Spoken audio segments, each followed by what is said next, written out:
ഇന്ന് 2025 ജൂലൈ 17 കർക്കിടക മാസം 1-ാം തീയതി. രാമായണ പുണ്യവുമായി വീണ്ടും ഒരു കർക്കിടക മാസം കൂടി വന്നെത്തിയിരിക്കുകയാണ്. ഇനി രാമായണ കാലമാണ്. എവിടെയും നാമജപങ്ങളുടെ നാളുകളാണ്. മനസ്സിലെ രാവുമാച്ച് വിജ്ഞാനപ്രകാശം പ്രസരിപ്പിക്കുന്ന രാമകഥാശീലുകളുടെ ദിനരാത്രങ്ങൾക്കിന്ന് തുടക്കമായി.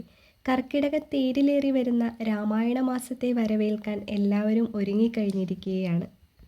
ഭക്തിയും വ്രതപുണ്യവും നിറയുന്ന രാമായണ പാരായണ പുണ്യകാലമാണിനി. വിഷാദവും ആഘോഷാരവങ്ങളും ഭക്തി നിർഭര നാമാവലികളും ഇടകലർത്തിയ ആധ്യാത്മരാമായണം മനുഷ്യ മനസ്സുകളിലേക്ക് പുണ്യമായി പെയ്തിറങ്ങുന്ന കാലമാണിനി.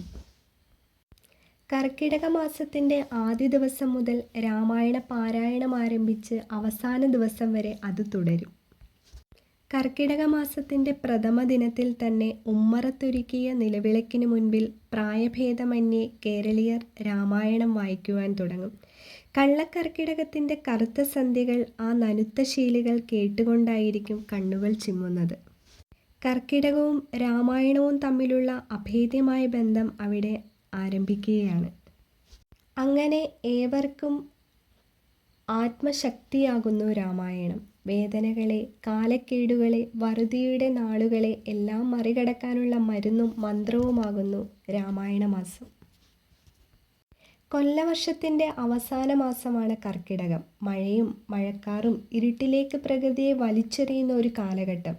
തൊഴിൽ രഹിതവും വിളസമൃദ്ധിയില്ലായ്മയും ആ സമയത്ത് മനുഷ്യജീവിതങ്ങൾക്ക് ഭാഗികമായെങ്കിലും ഇരുട്ടനുഭവിക്കേണ്ടി വരുന്നു. ആ മാസത്തിന് പഞ്ഞക്കർക്കിടകം എന്ന പേര് വീണത് ഒരുപക്ഷെ അതുകൊണ്ട് തന്നെയായിരിക്കാം. ഈ പഞ്ഞമാസത്തിൽ എവിടെയും രാമായണശീലുകൾ നിറയുകയാണ്. ആരോഗ്യ പരിപാലനത്തിന് ഏറ്റവും നല്ല സമയം എന്നുകൂടി കരുതപ്പെടുന്നു ഈ രാമായണ മാസം. കർക്കിടക കഞ്ഞിയും പ്രത്യേക ചികിത്സകളുമെല്ലാം ഈ രാമായണ മാസത്തിൽ അത്രമേൽ പ്രാധാന്യമർഹിക്കുന്നവ തന്നെയാണ്. കൂടാതെ പൂർവികരെയും മൺമറഞ്ഞ പിതൃക്കളെയും ഓർമ്മിക്കാനും ഓർമ്മിപ്പിക്കാനുമായിട്ട് കർക്കിടകവാവ് വരുന്നത് ഈ രാമായണ മാസത്തിൽ തന്നെയാണ്. അതിനാൽ കർക്കിടക മാസം ബന്ധങ്ങൾ ഊട്ടിയുറപ്പിക്കാനും അന്യോന്യം ക്ഷമിക്കാനും പിതൃക്കളെ സ്മരിക്കാനുമൊക്കെയായിട്ടാണ്. കൂടാതെ ഒരുപാട് ആളുകൾ നാലമ്പല ദർശനം നടത്താറുണ്ട്. അധിക ദൂരത്തല്ലാതെ ശ്രീരാമൻ്റെയും സഹോദരങ്ങളുടെയും പ്രത്യേക പ്രതിഷ്ഠയുള്ള 4 ക്ഷേത്രങ്ങളാണ് നാലമ്പലം എന്നറിയപ്പെടുന്നത്.